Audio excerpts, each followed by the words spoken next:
Rashtrawadi Congress party Ajit Pawar गुट के नवनियुक्त राज्यसभा सांसद राजेंद्र जैन के गोंदिया पहुंचते ही कार्यकर्ताओं ने जोरदार स्वागत किया। शहर में निकाली गई भव्य रैली के दौरान समर्थकों ने बाप तो बाप रहेगा के नारे लगाए। जगह जगह नागरिकों ने सड़क किनारे खड़े होकर उनका स्वागत किया। कई स्थानों पर फूलों की वर्षा की गई, वहीं जेसीबी की मदद से विशाल हार पहनाकर उनका अभिनंदन किया गया। इसके बाद गोंदिया शहर के जलाराम लॉन में राष्ट्रवादी कांग्रेस पार्टी की ओर से उनका जोरदार स्वागत किया गया। वही स्वागत की श्रृंखला में गोंदिया विधानसभा के विधायक विनोद अग्रवाल भी सांसद राजेंद्र जैन को बधाई देने पहुंचे। पूर्व विधायक राजेंद्र जैन को सांसद प्रफुल्ल पटेल का करीबी सहयोगी माना जाता है। भंडारा गोंदिया विधान परिषद चुनाव में उन्हें उम्मीदवार बनाए जाने की चर्चा थी, लेकिन महायुति की ओर से भाजपा के अविनाश ब्राह्मणकर को उम्मीदवार बनाए जाने के बाद पार्टी कार्यकर्ताओं में कुछ नाराजगी देखी गई थी। इसी बीच राज्यसभा की रिक्त सीट पर पार्टी नेतृत्व और सांसद प्रफुल्ल पटेल के प्रयासों से राजेंद्र जैन का निर्विरोध निर्वाचन हुआ।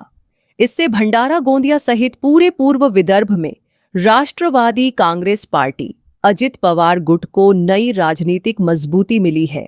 राज्यसभा सांसद बनने के बाद पहली बार गोंदिया पहुंचे राजेंद्र जैन का कार्यकर्ताओं ने अभूतपूर्व स्वागत किया।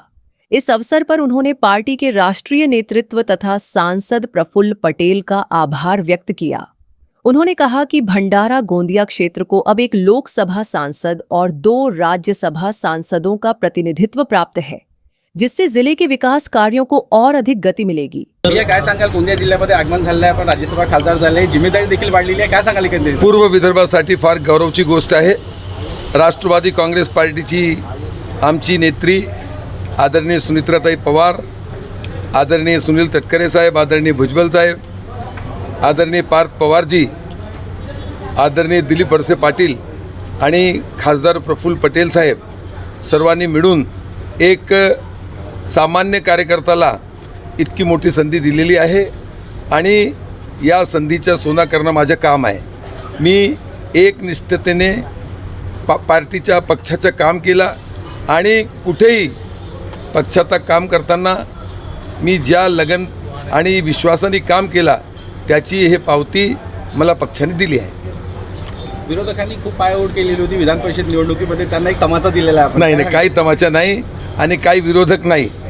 पक्षामध्ये सर्वांना तिकीट मागण्याचे अधिकार राहते आणि निर्णय करताना जे वरिष्ठ लोकांनी निर्णय केलेला आहे हे फार आमच्या राष्ट्रवादी काँग्रेस पक्ष अजितदादा आदरणीय अजितदादाचे जे स्वप्न आहे, आदरणीय अजितदादाने जी विदर्भासाठी स्वप्न पाहिलेले आहे, निश्चित मला जितका वेळ मिळाला आहे त्यामध्ये मी राज्यसभेमध्ये खासदार प्रफुल्ल पटेल, पार्थ पवार साहेब यांच्याबरोबर काम करणार आणि जे अजितदादाचं स्वप्न होता त्यामध्ये काहीतरी काम करून दाखविणार। याआधी भंडारा गोंदिया लोकसभा मतदारसंघामध्ये 2 खासदार झाले, त्यांनी बिरसी विमानतळावर तात्पुरती विमानसेवा सुरू केली होती। लोक तुमच्याकडे मोठ्या अपेक्षेने पाहत आहे, का कधी मुंबई पुण्याचा विमान प्रवास आपण सुरू करून घेणार? मला असं वाटते की याच्यासाठी सदैव माननीय प्रफुल्ल पटेल साहेब प्रयत्नशील राहतात आणि आता दिल्लीला जाऊन हे जे प्रश्न आहे यासाठी व्यवस्थित आणि कोणत्या पद्धतीनं आपले गोंदियाच्या या पूर्व विदर्भाचा विकास होणार आणि जे तुम्ही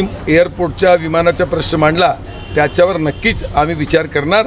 आमच्या शिवाय राष्ट्रवादी काँग्रेस पार्टीचे नेते प्रफुल्ल पटेल साहेब यांनी प्रत्येक वेळी आपल्या या भागाच्या गोंदिया भंडाराचा विकास झाला पाहिजे यासाठी त्यांनी काम केलं आहे आणि त्यांच्याबरोबर मी पुन्हा ताकदीने काम करणार। प्रफुल्लभाईंनी या ठिकाणी अदानीसारखा प्रकल्प आणला, आपण येत्या काळामध्ये काय बेरोजगारांसाठी या ठिकाणी उद्योग उभारणार? नक्कीच माझे मार्गदर्शक प्रफुल्ल पटेल साहेबांनी ज्या पद्धतीने काम केला, आता म्हणतात ना आमचे देशाचे सर्वोच्च नेते पंतप्रधान माननीय नरेंद्रजी मोदी साहेब, डबल इंजन की सरकार।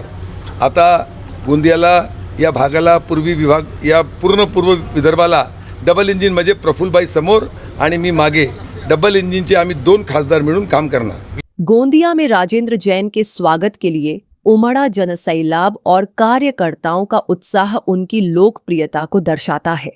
अब राज्यसभा सांसद के रूप में वे भंडारा गोंदिया जिले के विकास के लिए क्या भूमिका निभाते हैं, इस पर सभी की नजरें टिकी हुई हैं।